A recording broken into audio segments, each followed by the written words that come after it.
What does Allah say in the verse where the name Al-Wahid appears? What do all these associators see, who associate their Allah with Allah? Do they think that they created something like what Allah did from nothing? He created everything, and still they do not differentiate whether it was Allah or another Allah.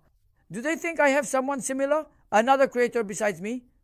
Now they get confused with who created what. For this reason, they associate me with other deities. However, I am the only one, Al-Wahid. This is what he says. What is the purpose of Al-Wahid here? To create and invent, this is done through this name.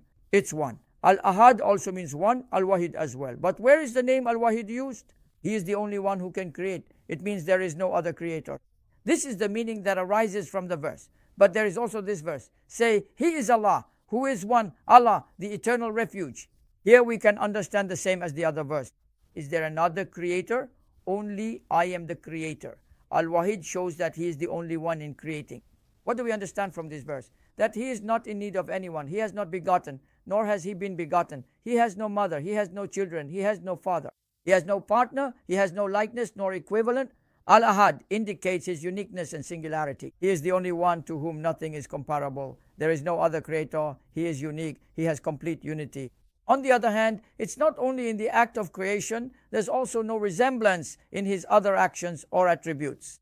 That's explained through Al-Ahad. For this reason, Al-Wahid has a meaning and Al-Ahad has another meaning. According to the dictionary, you say that He is one, unique, in English for example. But in what sense? That unity refers to the action of creating. He has no partner, no one who creates with Him. So, if there is no one with Him, Al-Ahad signifies oneness in meanings and actions. There is no resemblance, similarity in any way. It doesn't resemble in creating, but there is a similarity. Never. There is no similarity in anything. He has no resemblance. Is there anything that doesn't sleep? Anyone who resembles Him in not sleeping or in not dying, in not disappearing, in having no defects whatsoever? We all end up asking Him for help. Who can be like that? No one. He has no resemblance. For this reason, Al-Wahid means that He has no similarity in creating, while Al-Ahad has no resemblance in absolutely anything. This is explained to us by Allah. He presents Himself